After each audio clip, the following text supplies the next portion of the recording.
Baik teman-teman semua, pada kesempatan kali ini kita akan mempelajari materi tentang error recognition. Apa kira-kira yang akan kita bahas seputar error recognition ini?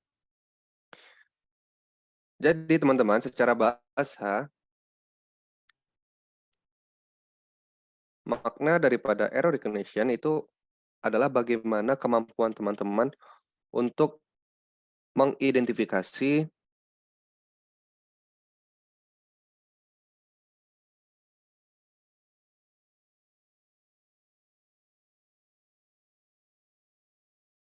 kata yang error. Kata yang error di sini maknanya dia tidak sesuai dengan kaidah penulisan bahasa Inggris. Entah itu secara meaning, arti, ataupun secara penulisan atau structure. Oke, kita akan melihat bagaimana penjelasan yang lebih jelas nih, teman-teman.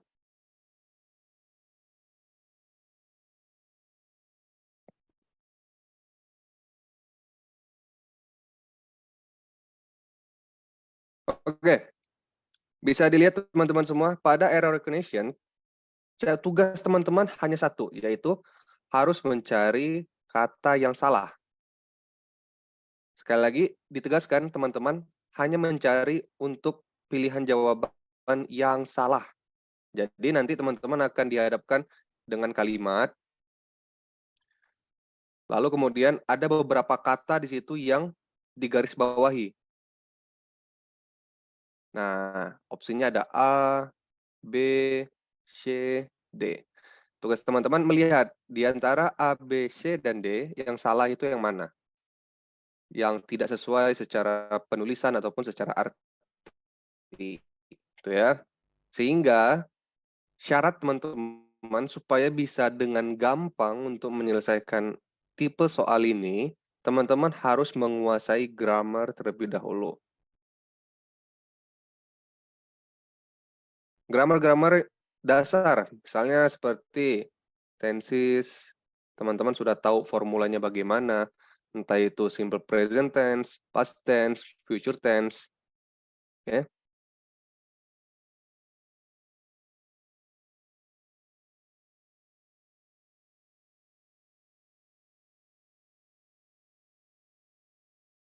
Dan lain-lain. Lalu kemudian ada di situ word choice.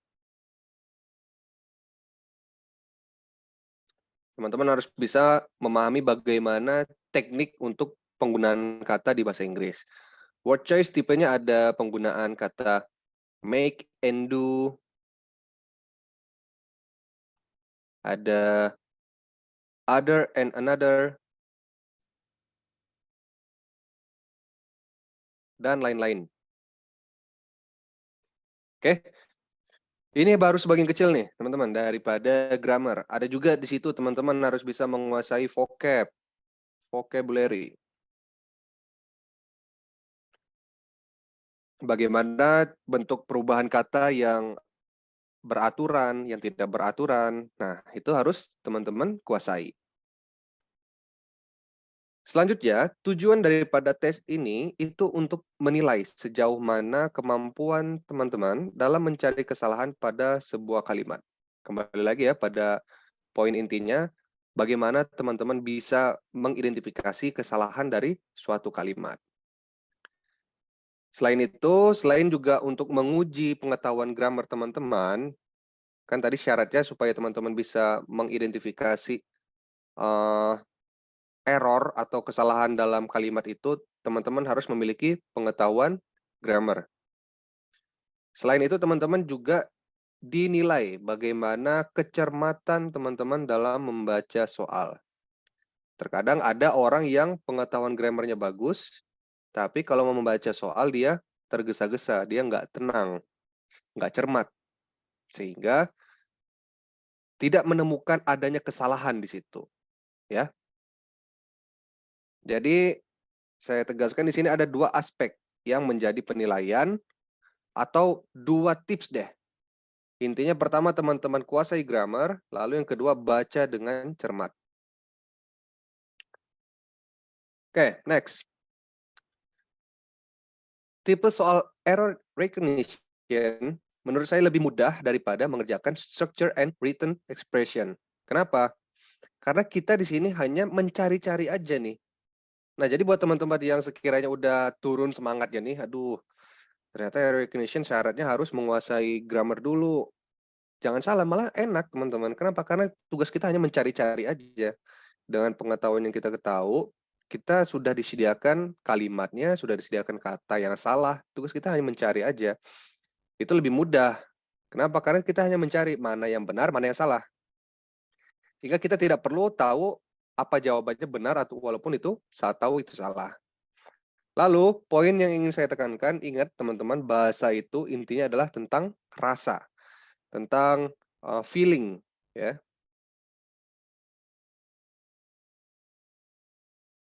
Sehingga semakin kita berlatih, maka rasa berbahasa kita itu akan semakin terasa.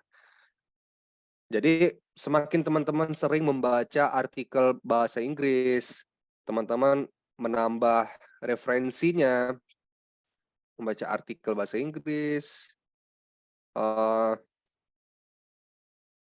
menonton film lah, menonton film ya, nonton film bahasa Inggris, terus nonton video atau konten dalam bahasa Inggris itu akan melatih sense bagaimana indera perasa teman-teman terhadap bahasa itu. Jadi kalau misalnya teman-teman udah kebiasa dengan structure bahasa Inggris, ketika teman-teman menemukan bahasa atau kalimat yang janggal, yang aneh kiranya untuk didengar, tanpa teman-teman mempelajari bahasa Inggris pun, teman-teman bisa mengetahui di mana letak kesalahannya. Begitu ya. Nah, seperti yang saya katakan sebelumnya, pada intinya di tipe soal error recognition ini, teman-teman hanya perlu untuk memahami kesalahan secara meaning dan secara structure. Jadi, meaning dapat teman-teman temukan jika teman-teman menguasai vocabulary. Jadi dengan teman-teman menguasai vocabulary, teman-teman dapat menemukan ini nggak ada artinya kata ini, atau ini kata ini salah artinya gitu loh. Tapi kalau structure itu bisa melalui sense dengan membiasakan diri dan bisa juga melalui pembelajaran. Oke?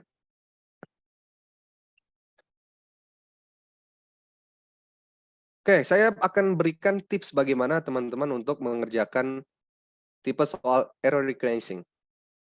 Tips yang paling utama dalam mengerjakan soal tipe ini adalah baca sekilas opsi jawaban. Baca dulu opsi jawabannya. Kemudian kita lihat di narasi. Lihat kata sebelum dan sesudah di opsi jawaban itu. Terkadang bisa aja kita gunakan metode itu dengan menemukan jawaban dengan cara yang cepat. Selanjutnya, pahami.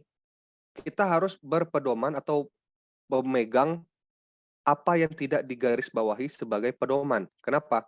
Karena kalau ada kata yang tidak digarisbawahi, otomatis kata itu adalah bagian dari kalimat yang benar. Ingat ya, intinya kalau misalnya nih ada kalimat bla bla bla bla bla bla, misalnya gini deh, nih, yang digarisbawahin ini, A, B, C, D. Nah ini kan nggak digarisbawahin nih. Kalau nggak digarisbawahin berarti nggak ada kemungkinan salah di sini. Dia 100% right. Dia 100% correct. Benar. Maka pahami itu. Jadi setelah teman-teman lihat opsi jawaban, lalu teman-teman perhatikan kata-kata yang tidak digarisbawahi, lalu kemudian disesuaikan dengan formula yang ada, dengan structure yang ada. Oke? Nah, ada cara ganteng nih untuk mengerjakan tipe soal ini, yaitu analisis dengan teliti dan cepat terhadap pilihan jawaban. Kurang lebih sama ya dengan tadi ya. Pilihan jawaban yang tidak sesuai dengan kaidah grammar yang tidak tepat itu adalah jawabannya. Contohnya, ya, di narasi ini, it is important that he decide to call a housekeeper after being sick and tired of facing many mouses in his living room. Nah, kira-kira dari sini ada yang tahu nggak kesalahannya di mana? Ini sebenarnya simpel banget nih.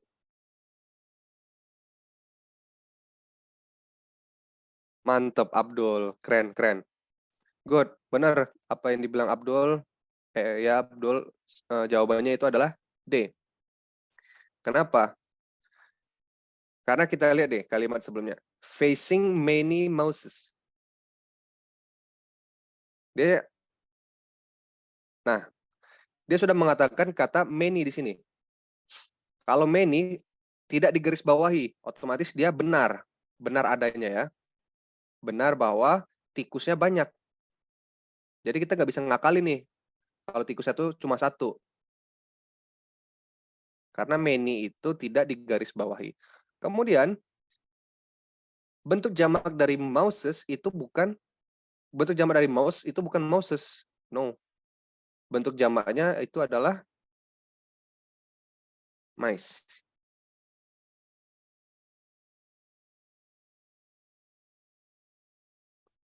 Kok gitu, Kak? Nah, ini yang perlu dipahami. Buat teman-teman yang nggak tahu, inilah bentuk daripada kata yang tidak beraturan.